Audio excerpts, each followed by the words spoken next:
ଏବଂ ପିତା ଘନଶ୍ୟାମ ପଣ୍ଡାଙ୍କ କୋଳମଣ୍ଡନ କରନ୍ତି। 1972 ମସିହା ସେପ୍ଟେମ୍ବର ମାସ 27 ତାରିଖ ଦିନ କେନ୍ଦ୍ରାପଡ଼ା ଜିଲ୍ଲା ମାର୍ଶାଘାଇ ବ୍ଲକ ଅନ୍ତର୍ଗତ ପରମୂଳା ଗ୍ରାମରେ ଜଣେ ମେଧାବୀ ଛାତ୍ର ଭାବରେ ରେଭେନ୍ସା ଓ ଉତ୍କଳ ସଂସ୍କୃତ ବିଶ୍ୱବିଦ୍ୟାଳୟରୁ ରାଜନୀତି ବିଜ୍ଞାନ, ସାମ୍ବାଦିକତା ଓ ଗଣ ଯୋଗାଯୋଗରେ ଡବଲ MA ଡିଗ୍ରୀ ହାସଲ କରିବାରେ ଗୌରବ ଅର୍ଜନ କରିଛନ୍ତି। ମେଧାବୀ ଛାତ୍ର ହୋଇ ମଧ୍ୟ ଅନ୍ୟାନ୍ୟ ଲୋଭନୀୟ ଚାକିରି ପ୍ରତି ଆକୃଷ୍ଟ ନ ହୋଇ ସାମ୍ବାଦିକତାକୁ ବୃତ୍ତି ଭାବରେ ଗ୍ରହଣ କରିଛନ୍ତି। ଲୋକ ଚରିତ୍ରର ବିବିଧ ଗୁଣାବଳୀ, ସର୍ବୋପରି ମନସ୍ତତ୍ୱର କ୍ରିୟା ପ୍ରତିକ୍ରିୟା ମଧ୍ୟ ଦେଇ ଆପଣ ଯେଉଁ ସ୍ୱଚ୍ଛ ଅକପଟ ବିଚାରବୋଧର ନିଷ୍କର୍ଷ ପ୍ରତିପାଦନ କରିଛନ୍ତି ତାହା ସାମାଜିକ ଦୃଶ୍ୟପଟରେ ଅଙ୍କନ କରିଛି ଏକ ଅକାଟ୍ୟ ଅବରୋଧ।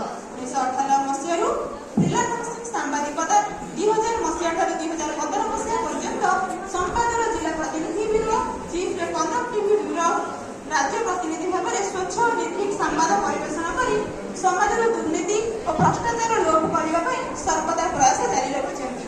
ସମ୍ପ୍ରତି ପ୍ରମେୟ ନ୍ୟୁଜ୍ର ଉପମହାପ୍ରବନ୍ଧକ ଭାବେ କାର୍ଯ୍ୟରତ।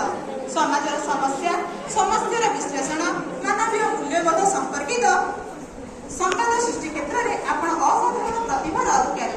ସାମ୍ବାଦିକତା କ୍ଷେତ୍ରରେ ଆପଣ ଜଣେ ଉଜ୍ଜ୍ୱଳ ଜ୍ୟୋତିଷ, ଯାହାକି ସବୁଦିନ ପାଇଁ ମାନବ ସମାଜରେ ଉଜ୍ଜୀବିତ ହୋଇ ରହିବ। ଆପଣଙ୍କ କର୍ତ୍ତବ୍ୟନିଷ୍ଠା ପ୍ରଗାଢ଼ ସାମ୍ବାଦିକତା ପ୍ରତି ଜନମାନସରେ ଆପଣଙ୍କୁ ସ୍ୱତନ୍ତ୍ର ସ୍ଥାନ ପ୍ରଦାନ କରୁଛି। ଓଡ଼ିଆ ଗଳ୍ପ ରଚନା କ୍ଷେତ୍ରରେ ଆପଣଙ୍କ ସ୍ୱର ଓ ସାକ୍ଷର ବେଶ ପ୍ରଶଂସନୀୟ।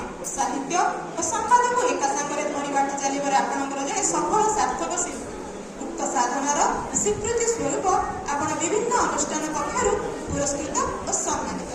ଏ ଯଶସ୍ୱୀ ସାଧକ ଆପଣଙ୍କ ଭଳି ଜଣେ ସୁସାହିତ୍ୟିକ, କର୍ତ୍ତବ୍ୟନିଷ୍ଠ, ପରୋପକାରୀ, ବନ୍ଧୁବତ୍ସଳ ଆଦର୍ଶ ବ୍ୟକ୍ତିଙ୍କୁ ପାଇ ସାରା ଓଡ଼ିଶା ଆଜି ଗୌରବାନ୍ୱିତ। ଆମ ସମ୍ବଳ ଅନୁଷ୍ଠାନ ତାର ତୃତୀୟ ବାର୍ଷିକ ସମାବର୍ତ୍ତନ ଉତ୍ସବରେ ବରିଷ୍ଠ ସାମ୍ବାଦିକ, ସତ୍ୟପ୍ରିୟ